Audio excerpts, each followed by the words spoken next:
I'm with the 1,000 monkeys. You're a nice bunch of monkeys too. Very nice of you to turn up in this rain and stuff like that. I'll kick off with just a few poems just to get us in the mood, just to lower the bar. Irish. And then you'll know that, oh, I can do better than that hairy Irish guy. So, you know, you just feel confident after that.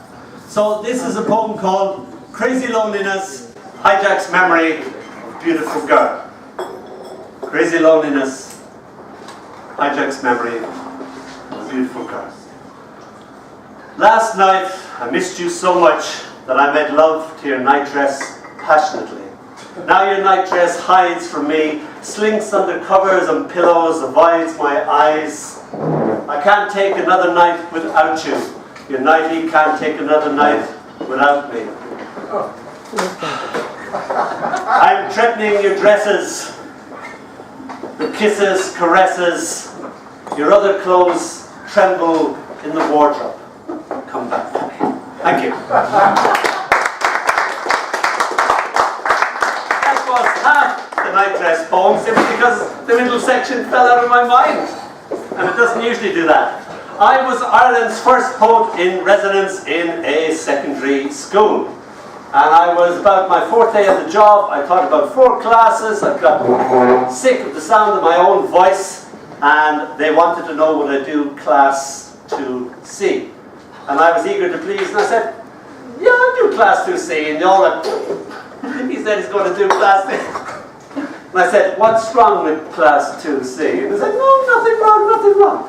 So I went in, and it was 15 Irish travellers. And they had 15 ferrets. They had brought their ferrets to school. And all these little ferrety eyes were looking at me, and I thought, right, I don't know how to deal with this. So I just simply sat down, and I said, what is it? Knowing damn well it was a ferret. And I said, it's a ferret, sir. And they told me everything I didn't know about ferrets, and that was cool. And I came out of the class, and they all go, well? And I said, oh, it was great. They go, class 2C. I said, oh, they were fantastic altogether. So I am now an expert in ferrets. If you want any questions answered about ferrets, Rachel, I can see your little eyes twinkling. I shall answer those questions. The school then outsourced me to the Boy Scouts in the morning, and I write about love, life, death, sex, anything that matters. And I suddenly had to deal with an audience of 7 to 11-year-old Boy Scouts who had me in knots. And I dealt with that. I shuffled my set, and I found enough poems about childhood to deal with that. And then they outsourced me to the old folks' home, and I had to deal with that. So I read them the nightdress poem, and they all liked the nightdress poem. And they said, oh yes dear, that was lovely, we all had nightdresses. And because it was about my love life, they proceeded to tell me about their love life. And the sad thing was, they all had more exciting love lives than I. And this is Valerie, and she's telling me about the first time she got kissed. So this poem is called, well, Kiss My Popliteal Fossa. Does anybody know where your popliteal fossa is? Yes. Alex, come up here, please. Volunteer, Alex. I shall now demonstrate on this. You don't have to take us to trousers. Oh. What I like about Alex is that he's actually willing to take off the trousers. That's the good bit. Right, Alex will demonstrate the popliteal fossa. Can you turn to face the audience? Thank you. I'm making use of the stick. Now, as you can see, this guy has got knees. In fact, he's got 2 knees. And these, of course, the Latin term is your patella. Don't be worried. Girls have patellas too. It's not just a fella thing, okay? Now, if you'd like to turn around, Alex. As you can see here, Alex is demonstrating the popliteal fossa of the body. Alex, be honest with me now. Have you ever got kissed on your popliteal fossa? Every night. Every night. It's a lovely place to get kissed, isn't it? The popliteal fossa part of the body is this slight depression called the back of the knees. You may sit down now, please.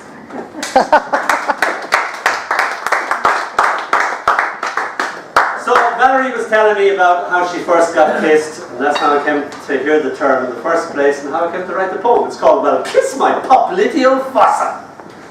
You got to remember I'm Valerie. I know it's hard with the beard and all that, but I remember the golden tassels of my dress touching the back of my knees as I was kissed for the very first time, bent over in a clinch as if we were statuary. The tassels touch exquisite in itself, much more sensual than the actual awkward kiss, as I wondered, his tongue dancing with my tonsils, if there was a name for that sort of thing. The back of the knees, I mean. Okay, Freddie, I commanded, seeing as I seem to be in command here. That's quite enough of that. Shattered, he reluctantly took his tongue out of my cheek. Cheeky bugger, I thought. I should never have let him go that far. Crestfallen, he stammered a sorry. You won't tell my mother, will you? Hiding his erection with his topper. I went in at once and asked of father, Father, is there a name for the back of the knees? Of course there is, my love. It's your popliteal fossa. I tingled to my toes, having discovered my first erogenous zone and knowing that one day I would become a doctor. Thank you.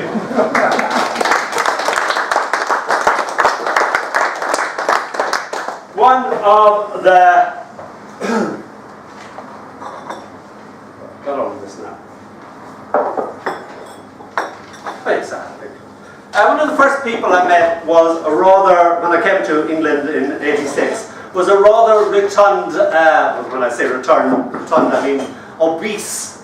When I say obese, I mean very obese vicar. He was like the Michelin man. And he loved his garden and his flowers more than he loved God. And he had a magnificent garden. And he cornered me for 2 hours talking to me about flowers and seedlings and all that. I'm interested in flowers, I love flowers, but not to that degree. So this is called The Nurture of Culture.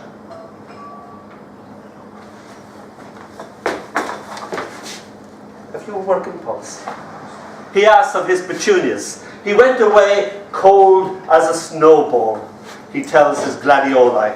They positively beam at him. Oh yes, yes, he pontificates, flowers like Shakespeare best, especially Pericles, which we're after hearing, and other minor plays, rather than, say, The Great Dane or Othello. The herds prefer Gilbert and Sullivan. Oh, really? Poor wandering one, though you were sad, but spoken, not sung, my son. Oh, sorry. Poor wandering one, though you were sad and lonely. I can see him growing already. And sometimes a little dash of no coward. What compulsion compels them, and who the hell tells them? Spoken, my son, not sung. Sorry. What compulsion compels them? What could I say? His voice produced such a fecundity, such a fertility, that his word could not be doubted. Oh yes, yes, plants like to be spoken to, but prefer a little culture.